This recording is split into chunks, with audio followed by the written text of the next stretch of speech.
Now this is AMES carbon steel pointed spade. As you can see, the blade has got a point just on the end, and it's perfect for those tougher spots really, to enable you to give you more cutting power than a basic flat blade.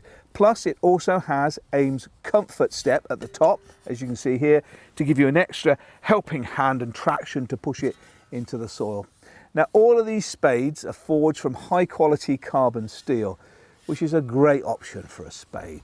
As it's higher durability and strength than stainless steel, it just needs a little bit more love and care after each use. To keep your carbon steel spade in good condition for many, many years, before use, you could add a little bit of oil to the blade, which will help stop mud from sticking to it, especially if you've got clay soils. And once you finish, give it a good clean and make sure it's dry before storing it away. You can put a little bit of oil over the surface before you store it to protect it.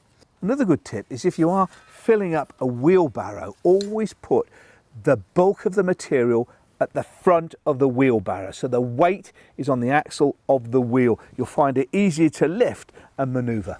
For more information on garden tools and to find your nearest stockist, just follow the link below.